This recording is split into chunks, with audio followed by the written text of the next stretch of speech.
Here we come, galloping in. Wonderful. Thank you, Lisa. And I can see some names I recognise on there. So Oh, happy days. fantastic.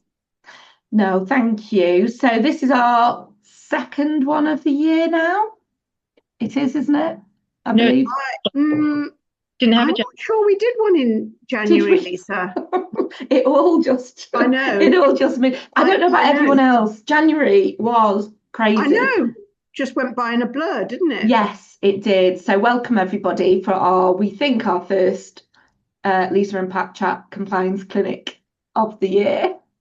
Thank you for joining us. If anybody does want to join in, please feel welcome. You can submit questions.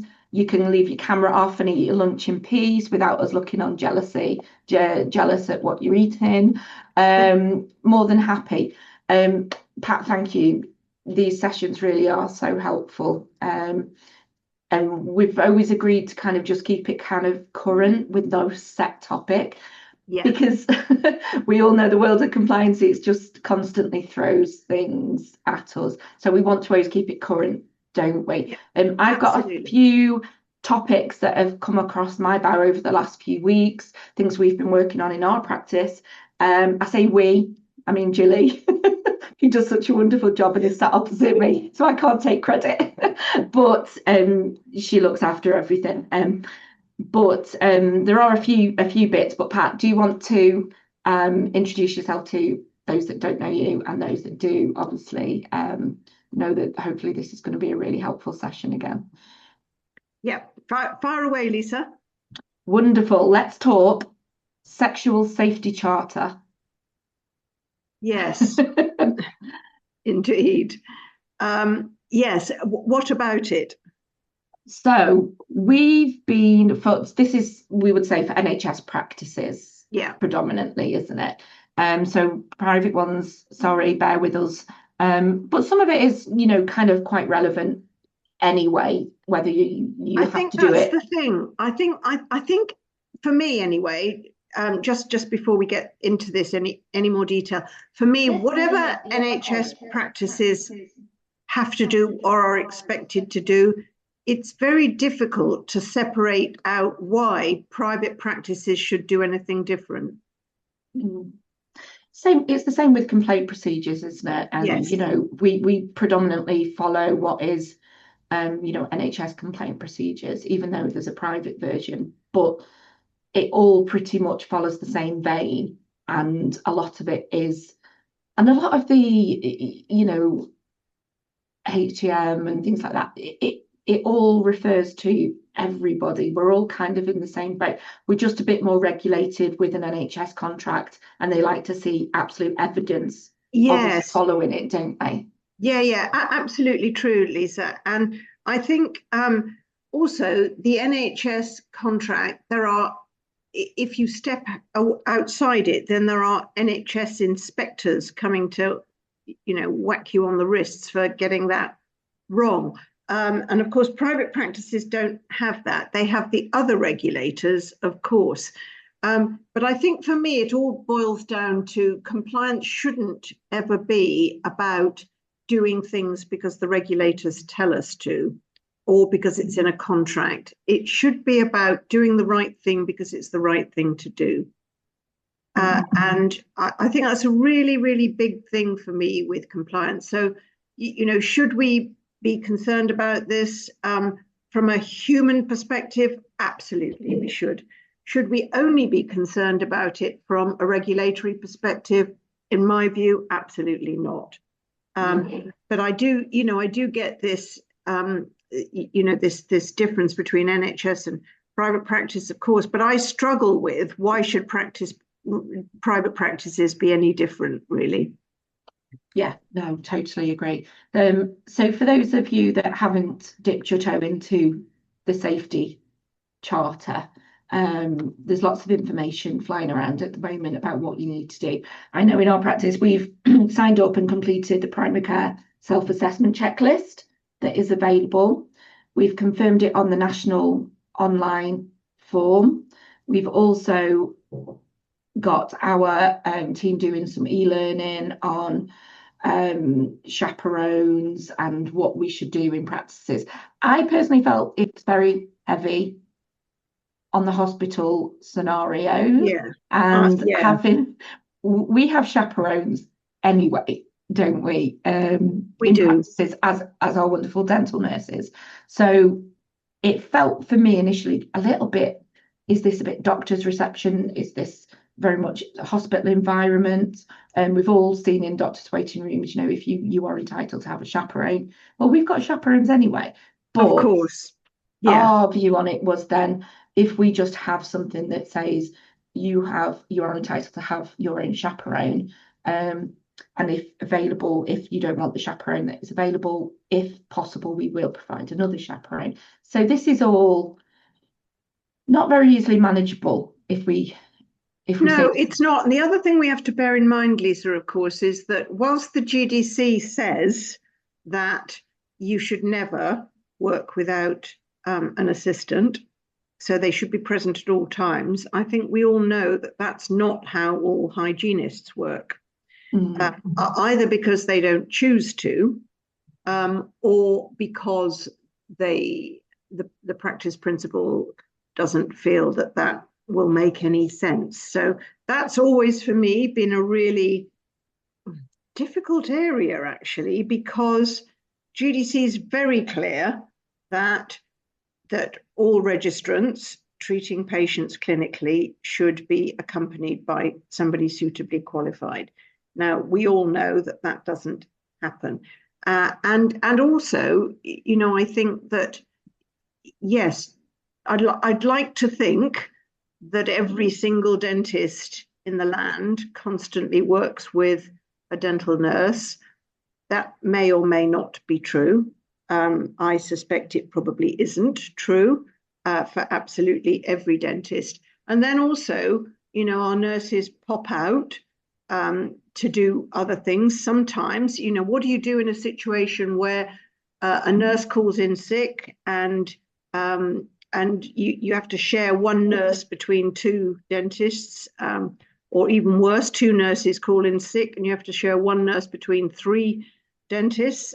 So there will be times when the chaperoning element is not a constant presence. Now, I think in all of this, we need to use common sense. And I think that there are a number of circumstances in which it would be very prudent to ask the patient to come with somebody.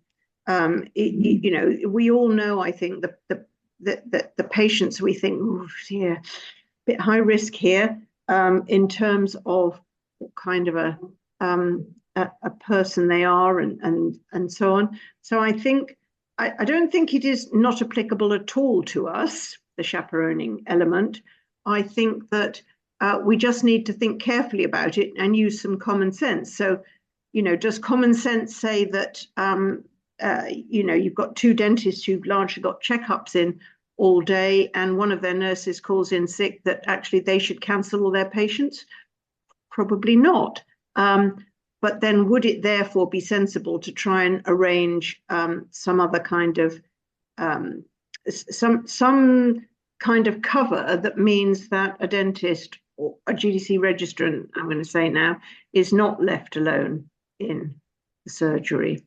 So I think it's immensely complicated and difficult to implement. And yes, I agree with you that it is written largely for hospitals and possibly GP surgery, or definitely GP surgeries, because they never have a chaperone, and look at what they do, which is nothing like what we do, I hope. It's very difficult. And I think, there are no hard and fast rules as such. And it does involve people using their common sense. And then I think for me, it's all about thinking about the importance of risk assessments as well. So, what are the risks that we've just talked about? Have you quantified them in a risk assessment? I think a risk assessment is a really good thing to do in this situation. Also, it's also about business continuity plan. So how do we plan for these things? Because obviously nobody can have a pile of spare floating nurses that can just pop in at any time. And if you're going through into the surgery at any time, if we're going through a particularly challenging winter where there are a lot of bugs and viruses around, and more and more people will be in the situation where somebody cancels, and then what if there are no agency staff? And so thinking about all of these things in the context of this, I think is a really important things to do. No, I agree. I think the thing that throws me is when I hear discussions between hygienists and owners, and the hygienist is sometimes the owner's negotiating different rates of pay if they've got a nurse assisting them and not. And that's really difficult. Yeah, it's like, well, I'll work for £50 an hour without a nurse, but if I have a nurse, I'm happy to work for 40. So the basic, and I'm kind of like, should this be how we're deciding on whether this is okay? No, it isn't. It shouldn't be how it's done. It is, as you say, though, often how it is done. So how do we deal with that?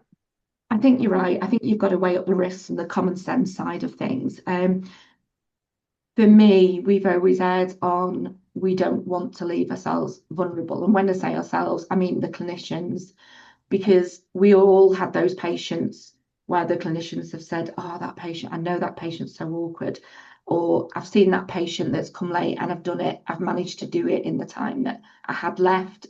Something goes not wrong, but filling falls out, or they're not happy with treatment or whatever. And they come back and say, well, that dentist rushed.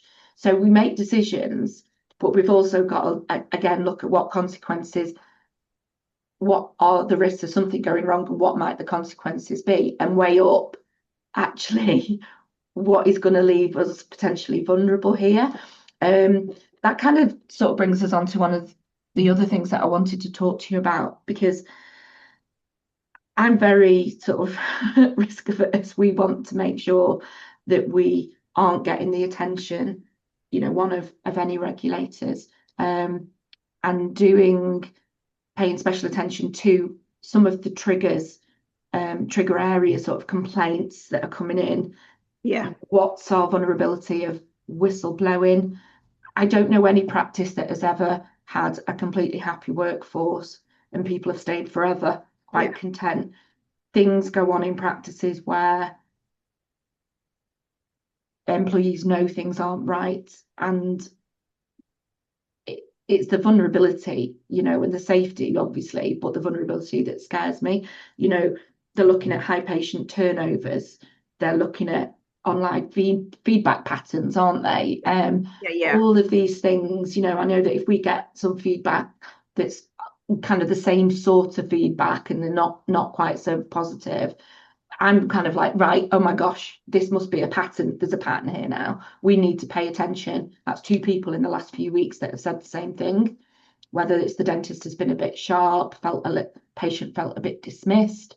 All of these are things that we need to really pay attention to, and particularly complaints. And it's really, I find it really hard. Most of you that know me know I love a good complaint. Love managing a complaint. I don't love it. I like being able to resolve it.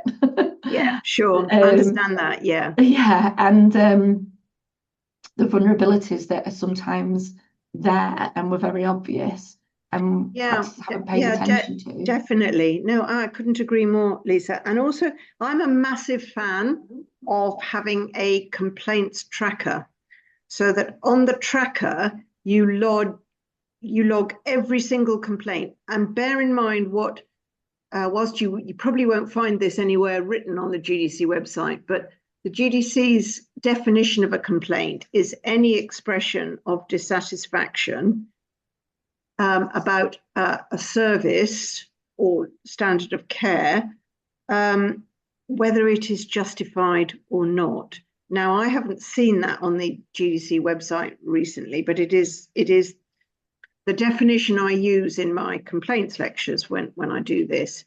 And so I think I come across lots of practices that say, well, we never have complaints. Now, as you've just said, that simply isn't possible. So I think perhaps really aligning ourselves with what is really, and I believe it is the any expression of dissatisfaction. And sometimes it won't be justified. You need to take all complaints seriously, though, and I think they all need to be logged on a tracker, even if it's only, oh God, so-and-so was late again. That's a complaint. And as a practice, part of our compliance should be monitoring these grumbles. Yeah. Don't be afraid to have a big list of these expressions of dissatisfaction. Because it helps us improve. It does help us improve, doesn't it? I think for me, especially as we are relying a lot more, on our online feedback. Let's face it, this is pretty accessible by anyone, including our regulators, and they're looking at what they're seeing, they're looking at what they're reading, and they're looking at what people are telling them. Very more so with the new framework. Correct me if I'm wrong. And they're looking at, are we paying attention to the small things that go on and on and on and on? Definitely. And the new CQC framework is the only thing I think it's worth raising at all with practices, because it is largely all the same stuff, is that the CQC in particular is focused on continuous improvement. Now, if you continue to have the same complaint time after time after time, that shows you are not paying attention to what your patients are saying to you. That's why I'm a passionate believer in a complaints tracker. So you put every expression of dissatisfaction onto the complaints tracker and you analyze that for trends. Now, that should be either the complaints manager's role or the practice manager's role, or if you don't have either, then the principal's role. And, irrespective of whether you think something is justified or not, put it on the complaints tracker. And it's just logging, this is what a patient has said. Now, the other thing, of course, that we all know happens is that you get vexatious complaints and people with hidden agendas. And so, that is really, really difficult to manage. People who are just trying to cause trouble. I think we have to be the ones that are in control. And again, I know we talk about our sort of keywords, respond to these things, don't react to these things. The number of times that I'll kind of get asked to help with something when someone has reacted rather than taken some time to do it slowly and they've reacted. Absolutely. I couldn't agree more. And it's not the big things that we can land us in trouble. We're not talking about complaints as dramatic breaches, something, the x-rays fallen off the wall and hit a patient on the head. It's the little things that are going to catch people out, isn't it? It is. Just, as you said earlier, though, Lisa, just, the dentist is perhaps got out of bed the wrong side one morning and having a bad day and is a bit short with the patient. And patient, the dentist will see however many patients a day. The patient will only see one dentist. So they're going to remember that. So I think, I think that taking everything seriously, whether it's justified or not, because in the patient's mind, unless they are being vindictive, it is entirely justified, and they have a problem with it. I think also be careful about the glib use of "we take all complaints seriously." I think that's fine to say that, provided it's true. It must be true. Anyone who says, "Oh, well, that's not a proper complaint," that is not taking all complaints seriously. And so you see it on websites all the time. Somebody will complain about a service, a hotel or a restaurant. Yes, we take all complaints seriously. And then the organization that's been complained about lists a pile of defensive, reactive things and says, basically, you're talking rubbish. Well, in the patient's mind, they are not rubbish. So I think we have to bear that in mind. You also touched on something very important as well just now, Lisa, in saying that the natural reaction of human beings appears to be, more often than not, a defensive reaction. So I think training our teams to make sure that they walk the walk of we take all complaints seriously, because I think if somebody says something negative up to us, then as human beings, it's quite often a natural response to say, no, it isn't, or no, I didn't. And then the patient will go, yes, you did. No, I didn't. Yes, you did. So really, complaints handling training is incredibly important. Yeah, no, I agree. And I helped to manage a really difficult one a few weeks ago. And it's very difficult to look past the ones that are being quite personal in some cases. We had a patient who was unhappy. One of the receptionists had tried to poison her with the coffee she'd given her. Another time, the receptionist was self-absorbed. She then questioned whether the dentist was autistic. Honestly, it was, yeah. Anybody want a patient? Anybody like to take this patient? Anyone want this patient? We don't. Hands up, come on, somebody must take her. We're in the Northwest. Who's the nearest one? Unbelievably difficult patient. It's very difficult to kind of go, okay, what borders on this is too much, this is too much. I've got another practice who's had a really horrible incident recently with a patient that they weren't not seen for a few years. They're not seeing new NHS patients at the moment. It's like, it's my right to be seen. I'm an NHS patient and I'm exempt, so it was explained there's no, okay, you're exempt, you're entitled to free treatment. However, we are not able to, see you at this practice at this time. Patient got aggressive, told the receptionist, shut up, you're an idiot. And then obviously the patient's contacted to say, look, this is your sort of formal notice that we will not be seeing you at the practice again. And I do feel it's okay to be quite firm at this point and say, any further contact will be deemed as harassment and further action may be considered. Now, the question, is this patient is then raising a complaint about being, is in their eyes, booted off the practice, even though they're not registered at the practice. And I really feel for the teams because this team are very frightened. He's already demonstrated aggressive behaviour, but because he's now made it a complaint rather than it was a discussion, my advice was, let's talk to the ICB. Let's talk to them about what's happened and where we are. There is absolutely no way that patient should be able to walk through that door again. Agree. I completely agree, Lisa. I think handling cases like that is immensely challenging. And I think, for me anyway, one of the ways that may be helpful is sort of diffusing it and sort of almost putting the responsibility onto the government, basically. So I think really I'm really sorry you feel that way.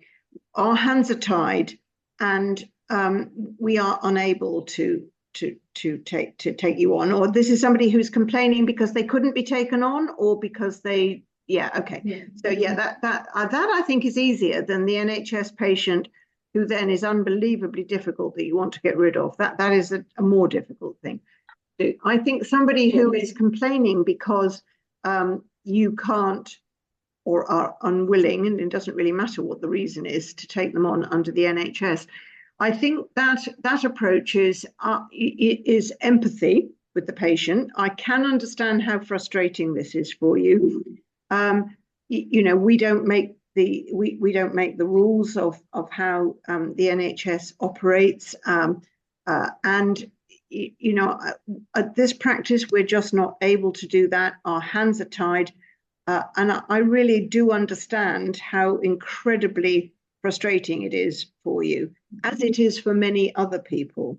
And then what you want to try and do, I think, is prevent it becoming a formal complaint. And a good way of doing that is to empathize with the patient and agree with them. Yeah, I know it's just so difficult, isn't it? And unfortunately, our hands are tied. And the British Dental Association is working really hard to bring a new contract in. But we've been promised that since 2006, and it's not happening. And so we share your frustration, Mr. or Mrs. Angry Patient. You're so polite, Pat. I just thought it was something else. Yeah, kind of putting the responsibility where it belongs, actually, because it is not your problem. Yeah. It's very difficult. I think the difficult NHS patient who is just impossible and intolerable to treat, I think, get to the end of whatever it is you're doing. I think it would be unwise to boot them out when they still have treatment needs. Get to the end of whatever you're doing, and then whatever is needed to complete their care at this stage, and then say, we really don't feel that we can meet your treatment needs going forwards, and therefore we won't be providing you with treatment in the future. And again, just try and keep it friendly before it escalates. I think the problem with it sometimes is that, sometimes the public now, and I've seen this more and more with NHS patients, is they cross the line. So they have this line the moment they call names or, telling someone to shut up. You don't know what you're doing, you're an idiot. At what point do we need to call in kind of, the ICB, for example, in this case, and go, we can't manage a complaint once we get to that level of sort of aggression and insult. I mean, my view on this is, again, not leaving ourselves vulnerable as practices. We have to consider the Employee Rights Act of last year, protecting our team from third parties. So I think it's going to be more and more grey areas coming up of how much our team can be expected to handle these situations. Yes, we've got to, GDC, every patient must, should have a positive experience when raising a complaint or concern.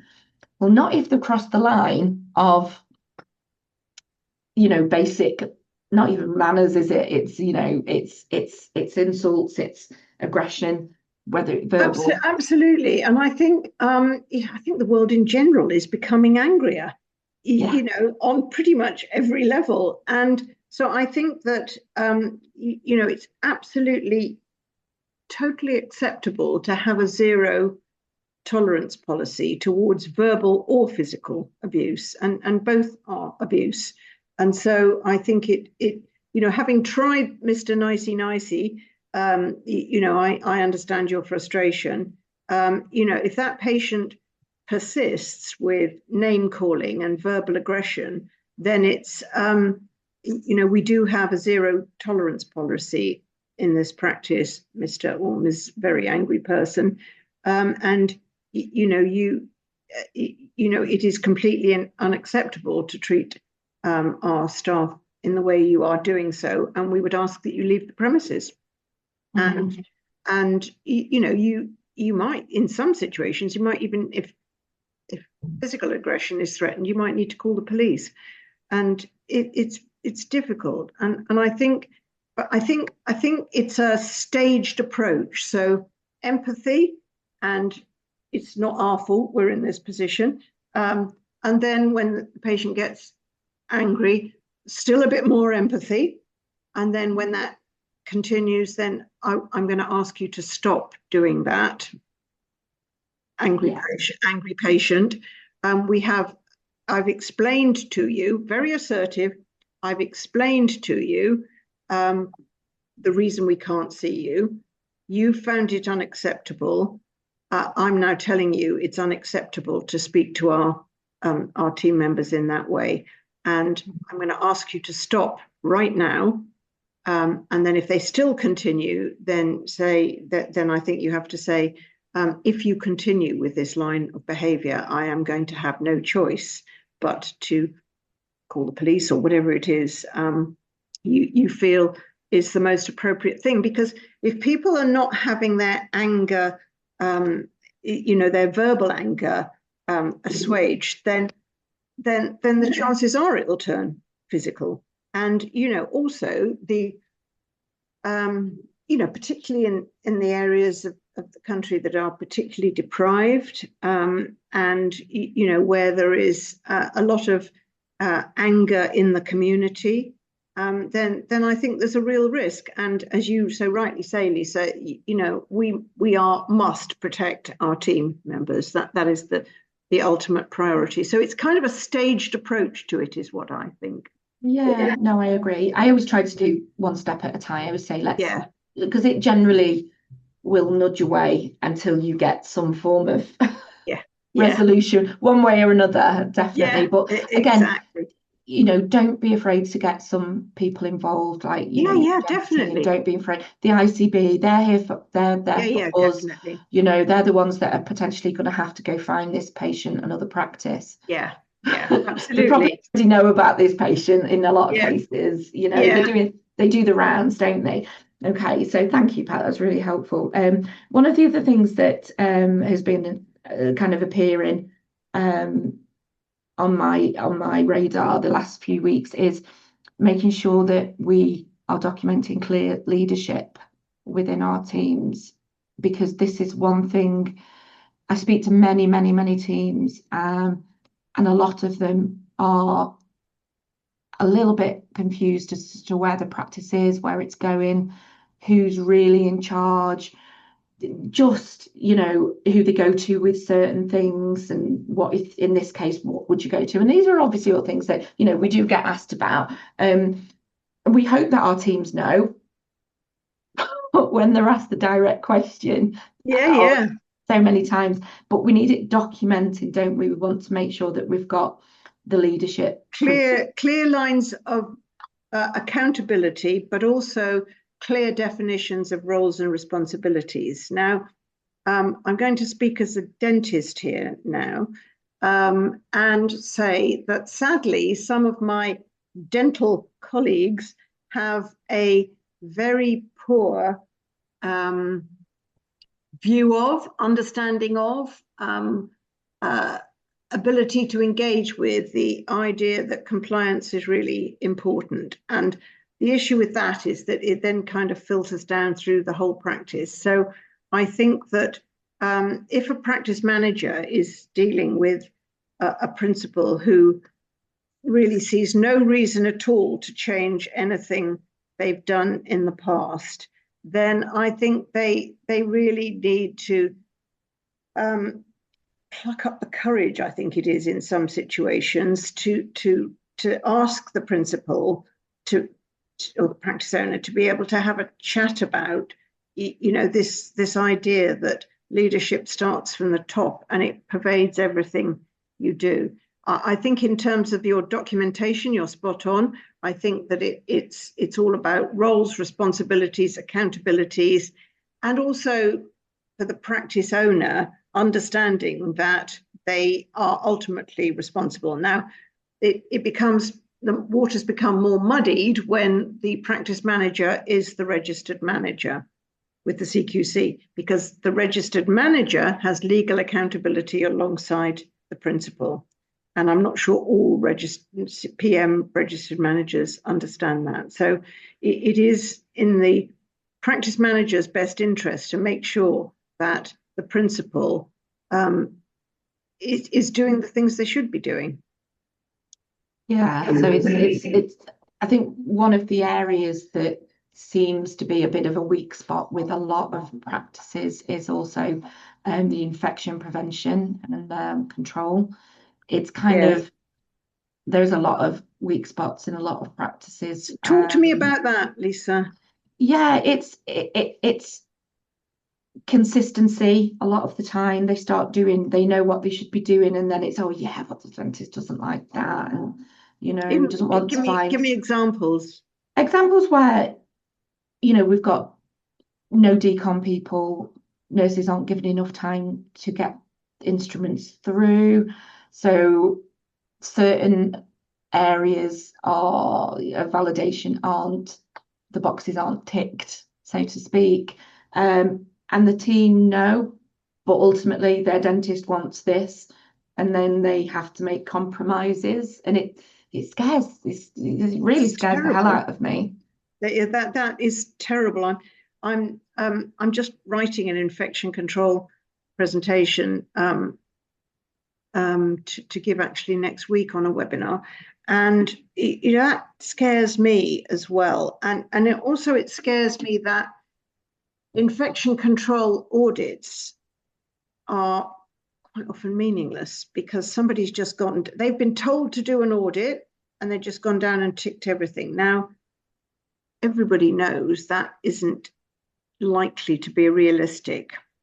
And so the whole idea of an infection control audit is to identify anything that might need to be changed or worked on, and then put changes in place to make it happen.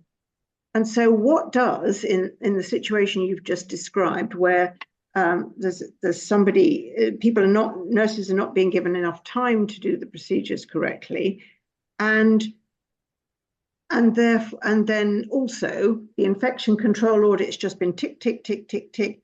That must leave the dental nurse in a terrible situation where they feel totally conflicted because they know that the infection control audit is not honest, and they're all registered as well, so their registration is at risk. So this is monumentally difficult. And I think it comes back to what I was saying, though, about clear lines of roles and responsibilities. And so people like infection control leads need to be given the autonomy. But what if the principal doesn't give them that autonomy? It's very, very challenging and difficult. And I don't really have any solutions other than, sort of doing the carrot and stick approach with the principal, and saying, look, you do realize that you're putting us at huge risk here, and also you're putting yourself, the whole team, at risk, and also our patients. Mm. So I do agree. I think as individuals, as DCPs, registered DCPs, empowering yourself a little bit. And I know this is really difficult because I agree. I'm not worried about saying things to people. It's kind of, me. But then, we're not 18-year-old nurses who are really struggling. Yeah, exactly. And I think I always encourage, if somebody does disagree, you've got kind of almost two camps. You've got the consciously incompetence, and then you've got the unconscious competence, and those are very, very different things. And you've got nurses that know something isn't right and don't say anything, and you've got nurses that know it's wrong and are quite happy just to carry. There are unfortunately some out there. Yeah. As you say quite often, they don't know what they don't know sometimes, but these things will, most of the time, come out and bite somebody on the bum, whether it's the practice patient or, and it's, I always say, document it, make it a formal, you have a duty of care, you need to formalise that by email, letting them know that this is happening. And I know, again, it's a very difficult thing, the carrot and stick. I've noticed this. Now the regulations state this. I'm concerned that the practice is vulnerable. Encouraging our team. We don't want to support our team to whistleblow, but they certainly need to know how to whistleblow. Absolutely. And in the worst cases, though, that nurse, if nothing changes, then that nurse is under an obligation to whistleblow to the GDC. And, that's when all hell breaks loose. And, but I think it's very difficult indeed. So I think that a dental nurse who is witnessing or being feels she has to, or he or she has to do things that they know are not right, they have a duty and a responsibility to raise it with the infection control lead, with the principal, And then if nothing happens, then they have a professional responsibility to do something about that, because patients are being put at risk. So it's very difficult. It is. We have to. We've been talking about, documentation for so many years now, that there's no real excuse for not having it, whether Yeah, that's, your Legionella management, or whether it's things that happen with the team. I've come across a lot of situations where something has happened with a team member. They've acted inappropriately. Something's happened outside of work. I've even had a dental nurse floating on a Monday morning, not in my practice, a dental nurse floating on a Monday morning on ketamine. There's situations that you can deal with internally. And yes, we don't want to deal with things externally unless we need to, but it comes back to vulnerability. yeah, So, yeah, this nurse that had come in and she was on ketamine, yes, she was signposted, she was taken home, obviously. She was signposted to support and given some time off. There was no, they decided to do it informally, which I didn't agree with, because I felt this could go very, very wrong. One, there was quite a few team members that knew what had happened and therefore vulnerable. And if the yeah, practice yeah, doesn't exactly. respond proportionately, for me, it would have potentially been a dismissal and reporting to Yeah, yeah, EDC, yeah, yeah, because with definitely. public safety, it's patient safety at the end of the day, isn't it? Now, in this case, it happened again a few months later Yeah, after lunch. yeah, And now, what does it take if something hadn't been noticed, um, and there was an incident? What would have happened yeah. when the practice then has to justify how they didn't discipline that person? It's not justifiable. It No. isn't justifiable. And in all my long career of working with practices and helping and supporting them, I've only ever reported a GDC registrant to the GDC twice. And they were both so far out of line that, I couldn't not report them. And so I think, so I don't say report to the GDC or CQC lightly at all. I think use everything in your power to get things to change, and um, whatever that takes. And I think that, infection control, I mean, it's just unforgivable, unforgivable. And I think that, but do everything you can to try and get change to happen. And, people who are members of Adam talk to you about it. Find somebody you can talk to. I don't know what to do in this situation. And so, that's where you provide such an incredibly valuable support and service to practices.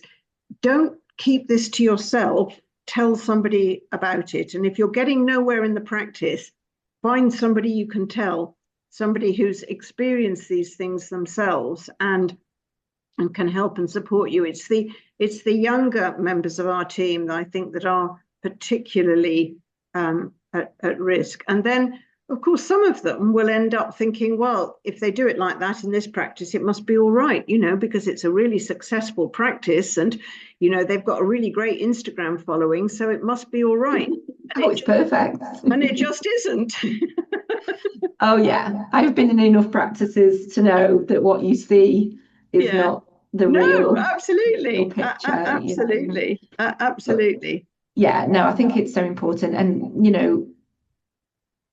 you can't, if you have to ask yourself when, not, I mean, that was an extreme example, but, there's sometimes smaller things that happen. But if things aren't documented and acted on proportionately, Yes. if that does come back to bite us on the bum. An example, there was an incident with a nurse who'd been convicted of was sleeping behind her car wheel, not when driving, but the engine was on because she was cold. And that was a traffic offence other. So we talked about traffic offence. If they get points on the license, we don't really need to worry too much. But if it's an other, then we do need to make a consideration there, don't we? Yeah. Anyway, there was concerns over this person's drinking. It was documented many times, but never actually really actioned. There was nothing done about it. They were just watching, and then something else happened, and she went to fitness to practice, and the GDC are then coming to the practice to say, can you do a testimonial to say this person is fit and safe to work and be a registrant? Well, they were going, well, what do I say? And I said, well, you documented it, but you didn't do anything about it. So to be honest, you're kind of going to get yourself into bother. Yeah, exactly. Agreed. Definitely. No one wants to be the snitch, and we've got to get over that. Yeah. We're not talking about telltale, we're talking about having a duty of care to protect people, don't we? As if it was our own family. Yeah, absolutely. I mean, it is a disciplinary matter. Absolutely, no question. And if it is just glossed over, that's just not okay. It isn't. No. Just watching to see what happens, what will happen is it'll happen again, and then it'll happen again, and it'll happen again. So that person needs help. Yeah.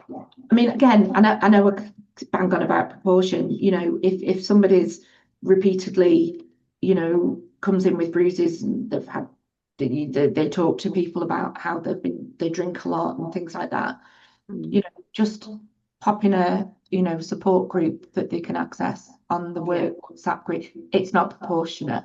That needs to, and these conversations are difficult. Sometimes very difficult. All of this stuff's difficult. Right. Yeah, it is. But thank you.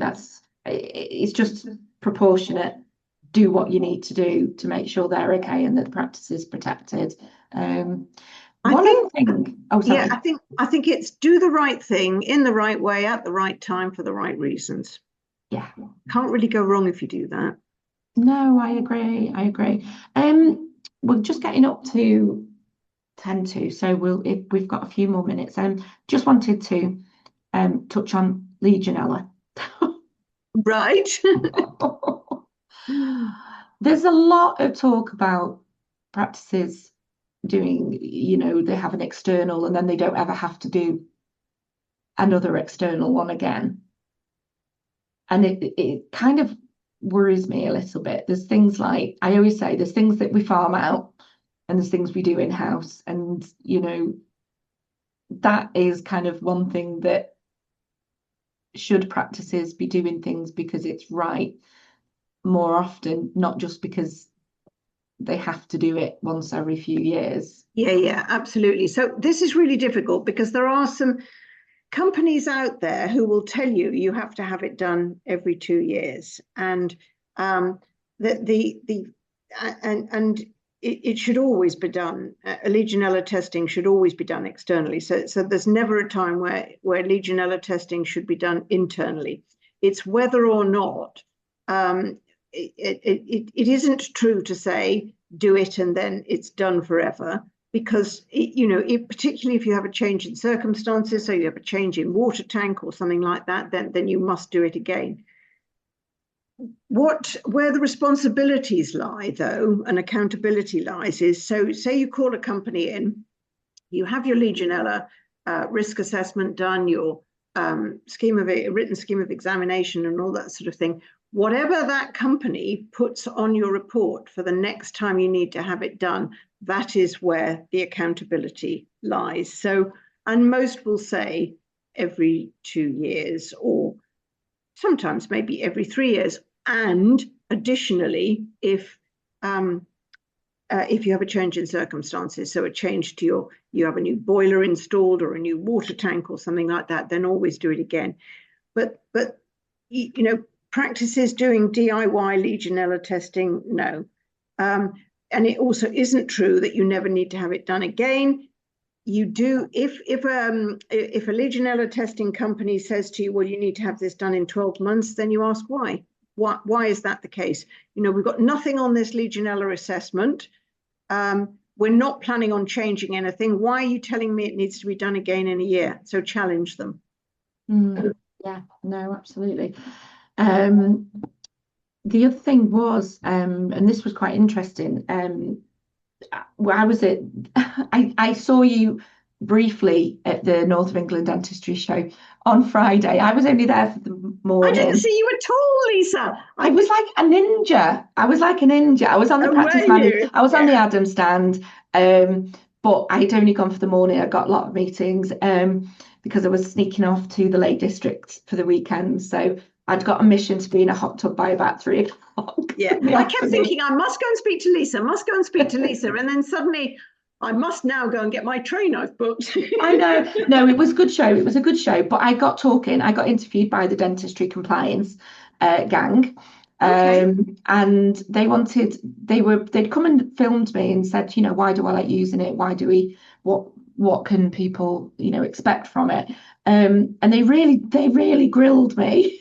Oh, really? Oh. Yeah. Oh, in a good way. No, it was all right. It was in a good way. Yeah, good. Yes. And one thing that we really sort of touched on was what can the dentistry compliance how does it help practices other than making them, hopefully, helping them to be more compliant? But it was the time thing. And it's like, yes. What do we say to principals who feel that compliance takes too much of their practice managers' time? Yeah. For me, it was like, obviously mine is get a Jilly. Yeah. Not everybody's got that option, Lisa. I should pimp her out. Jilly's yours. She's not going anywhere. Yeah. She does go out to some of my clients' practices, and I do send her out to do the compliance. Yeah. But and it was, a compliance system such as dentistry compliance. Yes, it doesn't make you compliant. You don't buy it and then all right, I'm compliant. We have to put some work in.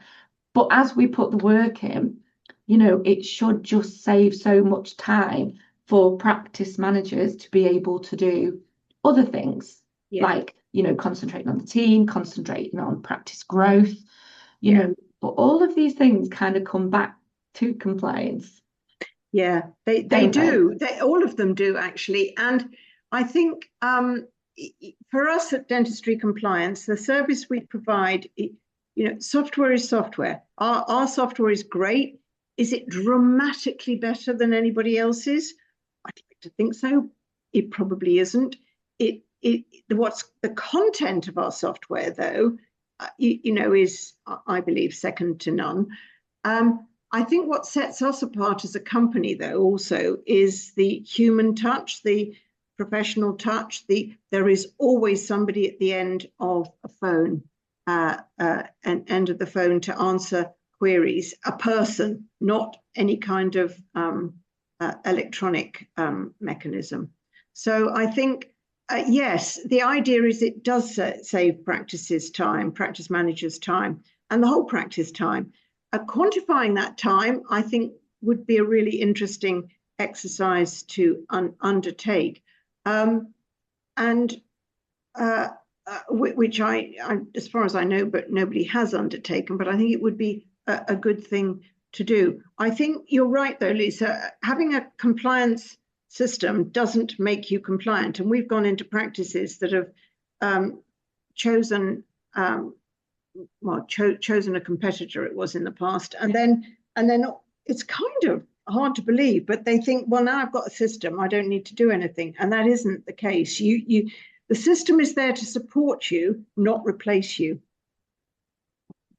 Yeah, it's the team awareness thing, isn't it? Having something that works well within your team can access definitely it. They get the reminders. Lisa, I've seen that Decky has asked a question which I didn't catch, and I do need to go because I've got another meeting at 2 o'clock. So can we just answer Decky's question, please? Of course. You can't. I can't see it. Oh, so how do we stand on being given access to a practice's compliance logs to access, say, their EDs, Legionella, fire safety, and autoclave logs? I, Decky oversees host practices yeah, compliance yeah. for an I think emergency out of practice. Decky, could you contact me directly and I'll help you with that? I do know Decky and fully supportive of what she and her team are doing. It's really great. And I think that, hi, Decky, hi. Would you contact me directly, please?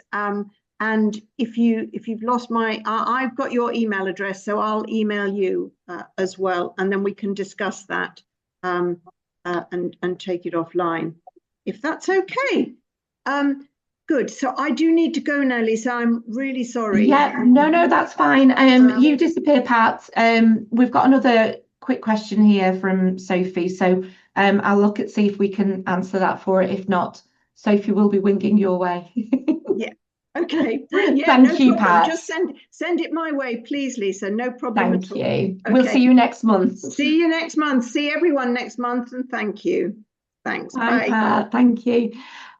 So we'll just wrap this up. So Sophie's, we've got Grumble's book on receptionist. Patients tend to grumble at the desk after their appointment, and we bring it to meetings monthly and discuss it as a group. Oh, Sophie, that's brilliant. Very proud of you. Wouldn't expect anything less. It's a really funny one with complaints, and I know we love talking about it, but they do take up so much of our time. Having complaints clear where patients know how to complain is so important because it means that they can do it to us rather than they go online and such like. The Grumbles book is fantastic. And I think, using the word grumbles in itself is great because you're not making it too scary. And there's lots of information when we've got patients talking about, oh, I'm not happy about this. And as I said before, saying to the patient, can I just check, is this something you'd like me to raise as a formal complaint, or is this a concern that you want me to just address? And getting that information, and you'll probably deal with it a little bit the same, but going back to the practice meeting with these grumbles, I think is really important, and making sure that the rest of the team, everyone embraces it a little bit and goes, look, let's not just take this personally. Let's not feel victimized, unless it's something that is a little bit personal. Let's get it out there, let's air it, and let's try and make sure that these grumbles don't happen again. I think that's a really healthy way to look at things. I've had a note on my desk yesterday when I come back off my holiday that said a patient had grumbled about one of the hygienists, felt she was a bit rushed, a bit sharp. And this patient's coming back in a few weeks to have ortho. Could I please give her a call and check she's okay? It wasn't a complaint, but she wasn't happy. Now, obviously it would be very sensible for me to address that because she's coming in and having some ortho, and we want them to come back in and feel confident and happy and it not be sort of weighing on the mind. So I'm quite happy to give that patient a call today and just saying, just checking in with you. We noticed, obviously you expressed that you were a little bit disappointed in the visit. I just wanted to reassure you, that we do have other hygienists, sometimes we do get clashes, and we'd be more than happy to put you with one of the others. I just wanted to settle that before you come in for your next appointment. And I think just outing these things and addressing it before they become a problem is really, really important from a complaint management point of view, but also from a practice customer service point of view. So yeah, it's I'll come and look at your Grumbles book next time I visit your practice, Sophie. That'd be really good. Does anyone have any other questions before we all disappear? If you do, please, you can come to us directly at any time. Please do. Don't wait for these clinics to appear. We have got another one booked next month. I believe we are on the 24th of March, the next one. So if anyone does have anything before that, please do get in touch. And thank you everyone for joining. Hope it's been useful. And there's some parts in there that you can go back and talk to your principals about and the rest of the team. Have a lovely afternoon, everybody. And thank you again for joining us. And we'll see you again soon.